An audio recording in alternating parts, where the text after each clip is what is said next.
1995 was a big year for tech nerds. Sun Microsystems introduced JavaScript, Larry Page and Sergey Brin started building what would become Google's search engine, and the cult classic movie Hackers hit the big screen. Look, even if you had the password, it'd take you 10 minutes to get in, and you still gotta find the files, man. I mean, the cops will have you in 5 minutes. Computer science was rapidly changing from subculture to pop culture. That same year, Chris Black graduated from the University of Arkansas with a computer science degree. It was impossible to talk to two people back then without, at least one of them saying, you should definitely go into computer science. It's the way of the future. But as a kid, Chris thought he'd end up in architecture, not computer science. I was super passionate about it. I was like the nerd that would go to the public library and check out books on Japanese architecture. And I totally nerded out about all that. It wasn't just that buildings were fascinating in their functionality. For Chris, they were inspiring too. Architecture for me is the perfect blend of form and function, right? You can make something beautiful that collapses, or you can make something that is brutalist but super solid. But Chris had another obsession, one that would land him at the University of Arkansas on an athletic scholarship. My entire identity was the swimmer. I think 5 years old is when I started swimming competitively. Chris was one of the best swimmers in the country at the time, so he had his pick of swimming scholarships. But he went with Arkansas for its esteemed architecture program. It seemed like a perfect plan until it didn't. Dan had an interview with the dean of the architecture school, and he was like, oh, you can't swim and do architecture. Swimming and architecture would just be too demanding.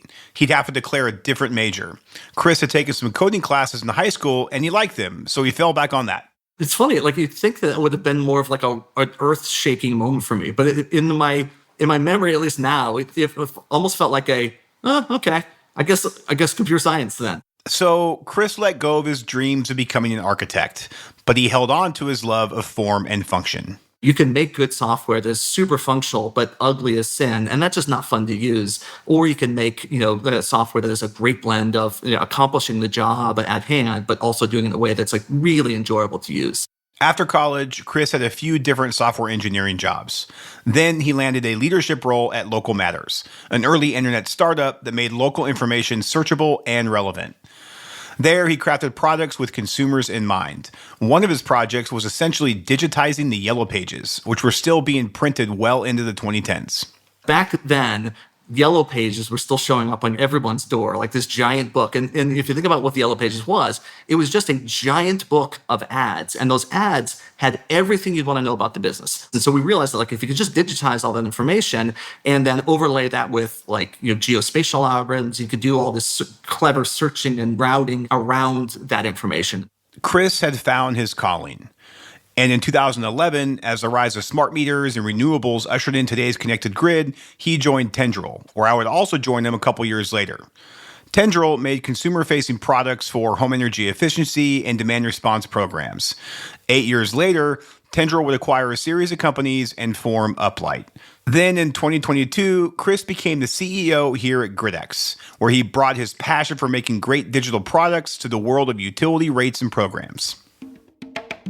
Utilities offer lots of rates. No one knows what rate is right for them or what the impact would be if they were on, one rate or another. We are the company that provides the tools to utilities to design all those rates, to analyze the impacts of those rates, to manage customers on those rates, to build customers on those rates. And that's becoming a really important tool for consumers and for utilities. This is With Great Power, a show about the people building the future grid today. I'm Brad Langley. Some people say utilities are slow to change, that they don't innovate fast enough. And while it might not always seem like the most cutting-edge industry, there are lots of really smart people working really hard to make the grid cleaner, more reliable, and customer-centric.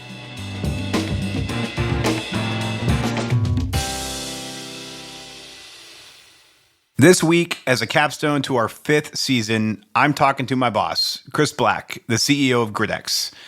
We discuss the ways that utilities are evolving, why he views them as product companies, and we also talk about our recent acquisition of InnoWatts.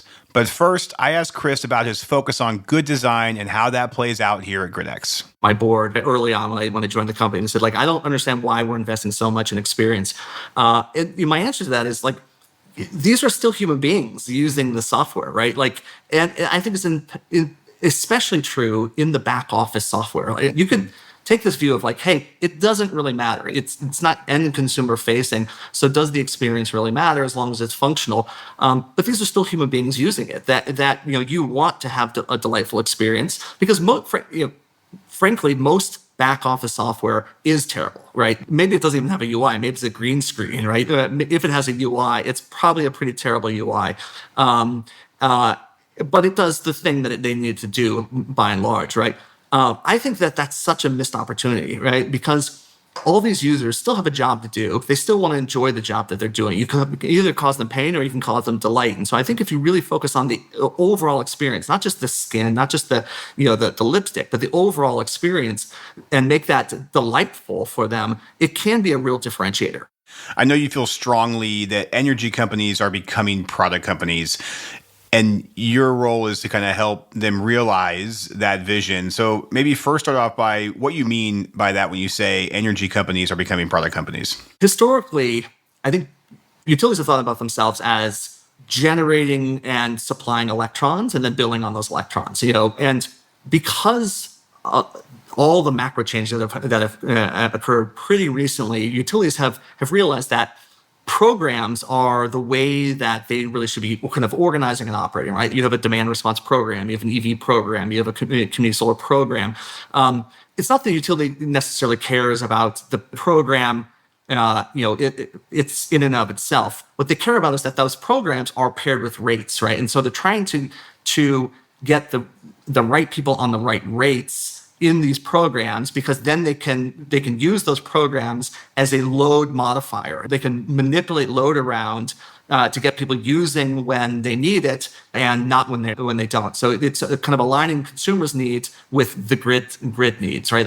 Those programs though are effectively consumer products that they're offering, right? They have to design these programs. They have to market those programs to the right. They have to understand their consumers. They have to segment them. They have to understand who's good for program A versus who's good for program B. And when I say programs, that's synonymous with products, right? You can interchange these things. They have to market those then to those consumers. They have to say, hey, Mr. Langley, we think you should be in this EV program because it looks like you have an EV. And then they have to be able to build those consumers on those products, right? And so utilities are consumer product companies, right? They have large consumer bases, millions of consumers. They have many products, and they have to market those products effectively to those consumers and match them effectively with those consumers. So I think utilities thinking about themselves as product companies is the next kind of logical evolution, and encourages all the goodness that you'd want to come out of that, right? More focused on messaging and marketing and measurement and kind of all the goodness that comes with traditional kind of consumer product companies. And knowing you talk to a lot of utility executives in this space, are you starting to see them adopt that mindset and work towards that? And if not, kind of maybe what's holding them back from really embracing that approach? If you'd asked me that 5 years ago, I would have said no. Today, I feel totally differently. It feels like every day there's a big reorganization inside some innovative utility, bringing in executives from outside the utility space for kind of that maybe the first time in their history of top leaders that have more of a focus on consumer experience than on energy itself, and so. I'm seeing tons of evidence of this change happening. They may not be using the same words. They may not be saying we are a consumer product, focused company, but the evidence says that's where they're going. In addition to being product companies, I've also heard you talk about the utility as a data company. They're just sitting on massive amounts of data, and they're starting to really figure out how to use that to engage better with customers, flex demand, all the things. But I'm curious, not to put words in your mouth, but when you say utilities are a data company, what do you mean by that? Yeah. I mean, just think about the troves of data that utility have. And it's really unique data. It's data that no one else has. Right?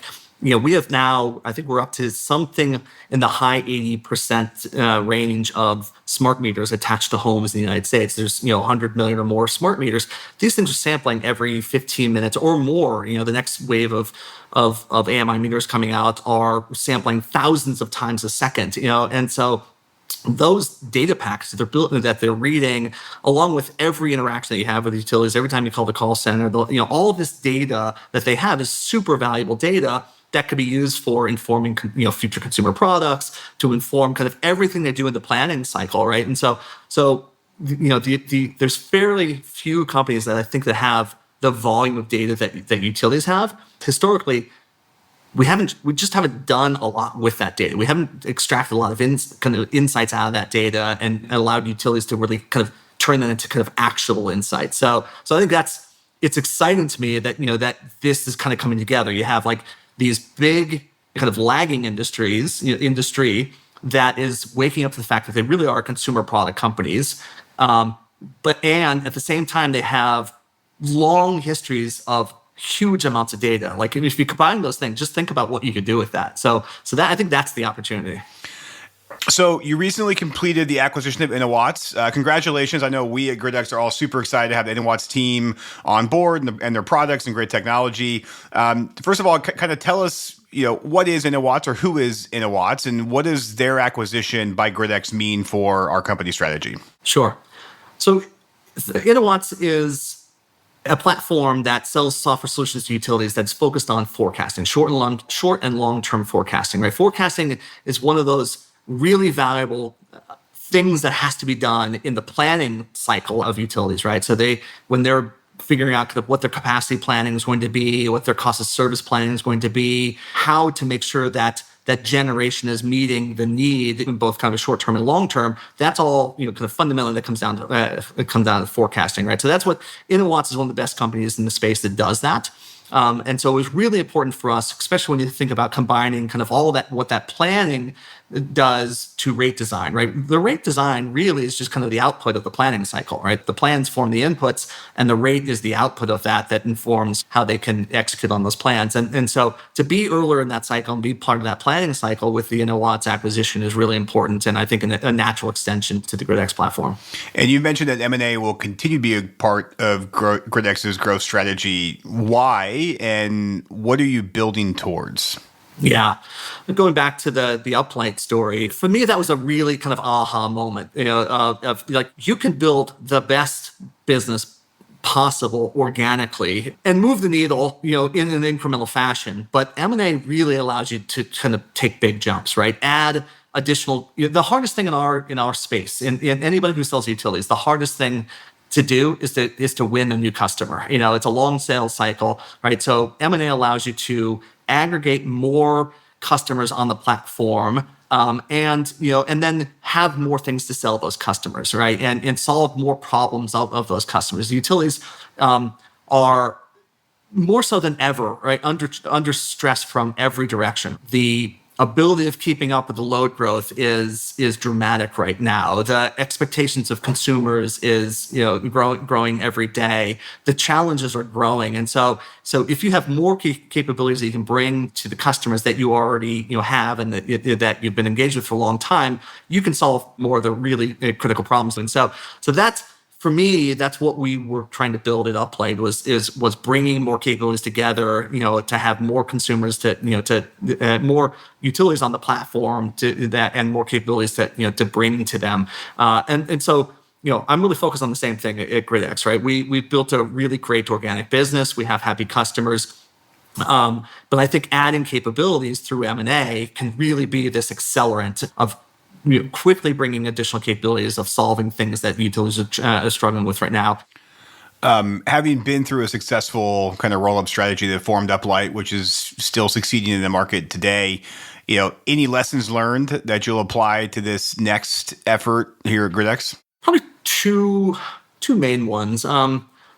Culture, focus on people first, right? Like and I think we just had this experience with InnoWatts. Now that we're kind of 3 weeks into it, certainly, I wouldn't call it done or a success yet, but I think we're doing it right, which is really focusing on the people and the culture, making sure that people feel welcome, they feel like they understand kind of what the broader company is doing and what the industrial logic is of the fit and why they matter to us, making sure that they have big voices and they're able to celebrate their own success, giving the space to mourn a little bit of the loss of their own culture, right? That they are kind of a little bit leaving behind as they join the culture of a new company. Because I think if you get that right, then you get the kind of the grace of like time. They'll give you the time you need to figure out all the rest of it, right? Like what the integrated product strategy is and how the technology is going to come together and those kinds of things. So I think job number one and kind of lesson number one for me is like really focusing on the people and the culture and being really deliberate about that, right? Not thinking that it's gonna evolve organically over time, but being really deliberate about the culture that you have and that you want and where you're going, and how people kind of come into that. And then the second one is on the technology integration. I want to be really careful about how quickly we're going to integrate kind of the back ends of these things, right? Because as long as you integrate the front ends, as long as the data, the capabilities can talk to each other, and you can have a blended experience where you're taking maybe capabilities that you've inherited through M&A and expressing them through the UI of the applications that our consumers are using. That's really all that matters. Whether they have different backends or not really doesn't matter. There's cost implications of keeping them separate, but I think, and therefore you have to plan for that. But I think far more importantly is if you try to shove these things, from a true technical integration together too quickly, they can really throw the emergency brake on the business. And that's really hard when you have real customers who are, that have real problems that you're helping solve, right? They have products that they need from you. They have features that, they're waiting on. And if you have to throw the emergency brake on the business while you try and aggregate all the kind of the technical back ends together, then it puts you in a really difficult place with your customers. And so we kind of underwrote this deal, and we'll underwrite the next deals in a way that we know that we're going to have a little bit higher costs, but we're going to do it in a way that allows us to not throw the emergency brake on the business, not have to say no to customers that are, that are kind of, wanting things from us, and do it like much more kind of deliberately and slowly as necessary. So I think those are the two big ones. So one of the reasons I really enjoy working with you, and this is our second tour of duty together, is you really understand the power of brand marketing, and you fund it, perhaps more importantly. This podcast is an example of that in action. Another one is we actually recently launched a print magazine called Power Shift as a way of telling compelling stories about the innovators and innovations driving the clean energy transition. Why did you support the seemingly crazy idea to launch a print magazine from GridX? Yeah. I think especially in our industry, in utilities, it's a small world that we operate in, right? And so I think being part of the fabric of facilitating conversations in our industry is really important. And being able to highlight kind of all the innovative stuff that does happen is really important. And I want to leverage every channel that we have to do that. And so a little bit of this is self-serving, right? Like it helps. I've always said, like, you can build brilliant businesses on the backs of great marketing, right? Because it gets you the eyeballs. Like, companies with no customers, aren't companies, right? And so marketing gives you the voice. And so I've always believed that being really brilliant at marketing is foundational for the success of the company. And so I want to leverage every channel we have to highlight all these things and be part of the conversation. So, it's really just as simple as that. Like, some of this helps us, right, being part of the conversation, but really it helps the industry. I want everyone to know just how much cool stuff is happening. Like, it's such a special moment in history right now. Energy has been fairly uninteresting for 100 years, right? Like, I mean, it's interesting in that, like, all of what has to happen to make it happen. It hasn't changed a whole lot in 100 years. Now, everything is happening. Everything is changing. Everything on the supply side is changing. Everything on the demand side is changing. It's just a really special moment to be able to facilitate these conversations, and we should do it in every channel we have. And despite that change, which all of it's positive, there's also some disruption in the energy sector right now, particularly around federal policy and renewables. How do you view that landscape, and is it keeping you up at night? What's happening? I don't feel it's good for the world, and therefore I wish it wasn't happening. It does worry me from a societal perspective. It's not keeping me up at night from a business perspective. None of this really affects GridX.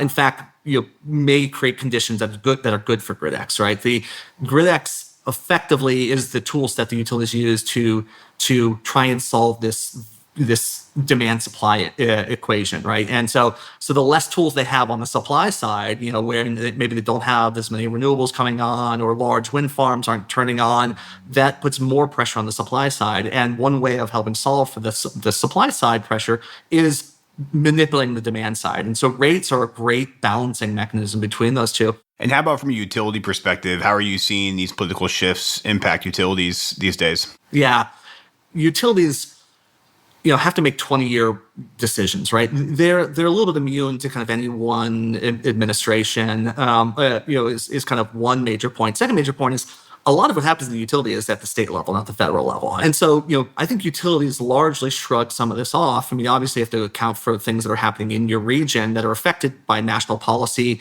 and you have to account for those into your plans and everything else. But I think utilities are much more resilient than short-term kind of changes like this. And looking ahead, if you were to break out your crystal ball, what role do you see customer experience playing in utility transformation? I've been really encouraged by what we're seeing happen inside the utilities. For a long time, I think utilities looked at their consumers, their customers, as ratepayers, and like the only interaction they have is like the bill, and that's dead. They realize that they have to be creating experiences for consumers to make all of this more understandable, more education on those consumers, because getting the consumers aligned is good for them and good for the grid and good for the utility. So I'm really, really encouraged by kind of some of the actions we're seeing with a lot of the progressive utilities. We have a lot of examples of that, in our customer base that are ahead of us in some places, and it's really exciting to see. So as you know, we call this show With Great Power, which is a nod to the energy industry. It's also a famous Spider-Man quote: "With great power comes great responsibility." So Chris, it's a question I've been wanting to ask you for about 5 seasons of the show now. What superpower do you bring to the energy transition? My superpower is finding great people and getting out of the way to let them do great work, right? Like, look at you, right? I didn't make this podcast. You did. You were the brainchild behind this podcast, and my whole job is to say yes, and so I think that's my superpower is having the patience of getting out of the way and letting other people kind of do their great work. Excellent. Well, thank you, my friend, very much for coming on the show. I really enjoyed our conversation. Thanks, Brad. Really enjoyed it. Always good to talk to you. Chris Black is the Chief Executive Officer at GridX. With Great Power is produced by GridX in partnership with Latitude Studios. Delivering on the clean energy future is complex. GridX exists to simplify the journey. GridX is the enterprise rate platform that modern utilities rely on to usher in our clean energy future. We design and implement emerging rate structures, and we increase consumer investment in clean energy, all while managing the complex billing needs of a distributed grid. Mary Catherine O'Connor is our producer, Ann Bailey is our senior editor, Stephen Lacey is our executive editor, Sean Marquand composed the original theme song and mixed the show. The GridX production team includes Jenny Barber, Samantha McCabe, and me, Brad Langley. If this show is providing value for you, and we really hope it is, we'd love it if you could help us spread the word. You can rate and review us at Apple and Spotify, or you can share a link with a friend, colleague, or the energy nerd in your life. As always, thank you so much for listening. I'm Brad Langley.